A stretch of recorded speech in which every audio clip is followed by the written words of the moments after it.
Lalu kemana kira-kira arah Partai Kuning yang disebut ini akan berlabuh dan sejauh mana keputusan ini akan memengaruhi peta koalisi Pilpres 2024?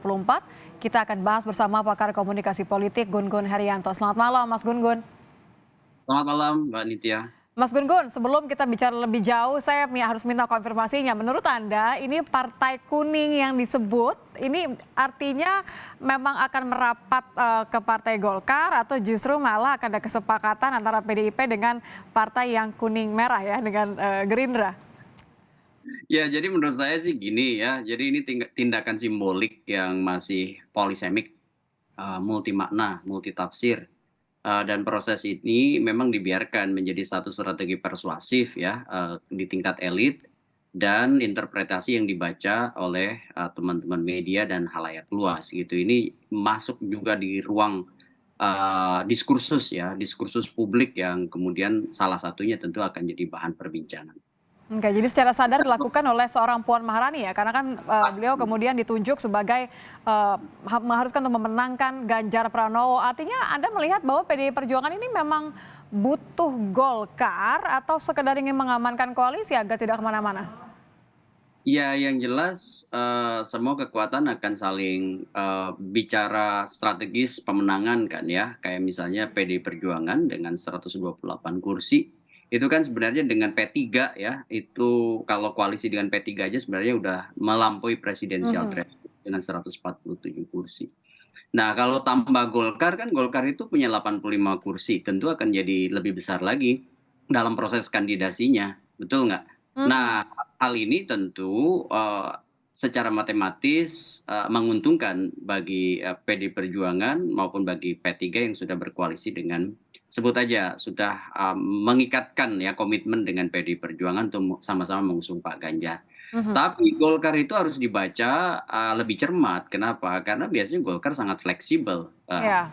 Kita bisa lihat ruang jelajah komunikasi politik Golkar itu akan sangat ditentukan oleh 3 faktor ya. Pertama, figur yang kemudian siapa yang berpotensi menang gitu. Kemudian yang kedua tentu bicara soal power sharing-nya. Ya, apakah misalnya menguntungkan bagi Golkar atau tidak, ini kan bicara soal strategic planning dalam konteks kontestasi elektoral. Nah, kemudian, tentu yang ketiga ya, yang paling penting juga, bicara soal skema-skema misalnya pembiayaan pemilu dan lain-lain, dan itu kerap kali tidak terbicarakan di ruang publik seperti di media. Nah, hal seperti ini menurut saya Golkar punya pengalaman. Ya, punya pengalaman dan, kalau kita lihat sejarah Golkar misal pasca reformasi ini ya, itu selalu kan menjadi, bagian dari the ruling party meskipun Ya. pada awal fase kandidasi, sebut aja Golkar bisa saja mendukung, capres lain tapi kemudian dalam konteks pembentukan pemerintahan, dia selalu berada, dalam, line up ya kabinet yang terbentuk artinya dia menjadi bagian dari pemerintahan. Mhm. Mitigasi seperti itu Golkar punya pengalaman ya, dan sepertinya sekarang Golkar punya kebutuhan nih yang disebutkan efek ekor jas pada, naiknya suara Golkar di pemilu legislatif sehingga kemudian seoptimal mungkin, semaksimal mungkin saya baca, Golkar berupaya power sharing-nya itu memasukkan nama untuk ya posisi atau slot cawapres ya. Mmm. Kalau top of the ticket rasa-rasanya Golkar juga sudah mengukur bahwa tidak punya figur dengan tingkat elektabilitas tinggi sebagai Oke, sebagai tapi ini menarik Mas Gun Gun, kalau Anda mengatakan, nampaknya dikabarkan minta kursi bacawa-pres, kita lihat kemarin sempat bersalaman dengan Caimin, sebagai kita katakan, apa ya, mungkin syarat bergabung dengan koalisi Kebangkitan Indonesia Raya nih, dengan Gerindra dan juga PKB.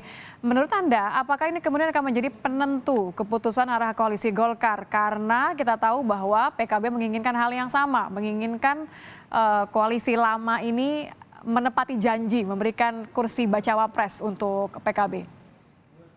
Ya ini menurut saya masih di area yang sangat mungkin, berubah ya. Contoh misalnya dari sejak KIB kan ini ikhtiar Golkar, bersama tentu ya, eee eee, beberapa kingmaker di situ ya seperti Pak Jokowi lah yang turut juga mengorkestrasi.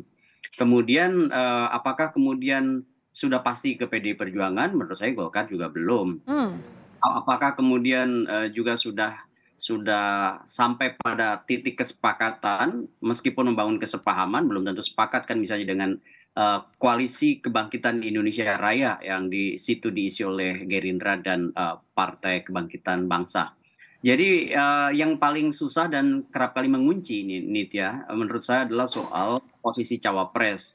Kenapa? Karena semua partai kan menginginkan itu ya, Ya, menginginkan posisi itu sehingga deadlock. Mungkin ingat ya peristiwa 2019 ya, di mana ketika misalnya koalisi mau dibangun Jokowi dan format koalisi besar, salah satu yang kemudian menjadi hambatan yaitu psychological barrier menyangkut cawapres dan akhirnya kemudian mengambil opsi ya sosok di luar partai politik yang diterima oleh seluruh kekuatan politik. Waktu itu ada nama Pak Mahfud dan injury time kemudian berubah menjadi nama Kiai Ma'ruf ya. gitu. Artinya ini akan menjadi harga mati ya untuk Golkar. Siapa yang bisa memberikan kursi bacawa pres bagi ketum mereka, begitu ya? Ini akan menentukan apakah akhirnya warna kuning ini akan berubah menjadi hijau atau menjadi merah.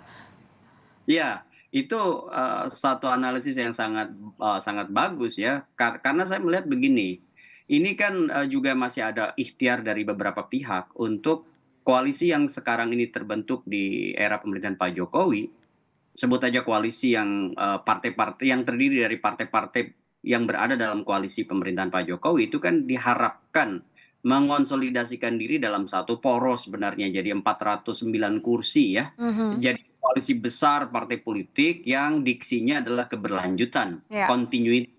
Tetapi kan tidak mudah, kenapa? Karena kan bicara ego sektoral dan bicara soal kepentingan efek ekor jas tadi pada mhm, pemilu legislatif. Sehingga misalnya Pak Prabowo apa mau misalnya tidak menjadi capres, selain menurunkan ego individunya juga bicara soal pileg ya. kepentingan Gerindra untuk dapat kan nggak mungkin juga efek ekor jas hanya dinikmati oleh PDI Perjuangan Ya, Gerindra. toh dua-duanya di-endorse oleh presiden begitu ya. Persis, meskipun kita sama-sama tahu bahwa koalisi di Indonesia kan berjalan dua tahap, yaitu pada saat proses kandidasi dan pada saat proses pembentukan pemerintahan. Dan bagi Golkar, menurut saya di tahap pertama ini dia akan all out, memaksimalkan kesempatan sekaligus sumber daya politiknya untuk mencari format dia berada di cawapres, untuk kemudian bisa berada di atmosfer utama Oke. perbincangan sekaligus kompetisi apa namanya pemilu 2024 Ya, nampaknya gitu. pengendara masih harus menunggu lampu lalu lintasnya akan berubah menjadi seperti apa. Terima Dari kasih. kuning atau merah gitu ya, atau Ya, menjadi hijau. atau akan menjadi hijau atau menjadi merah begitu. Terima kasih Mas Gunggun sudah bergabung bersama kami di Kompas Malam.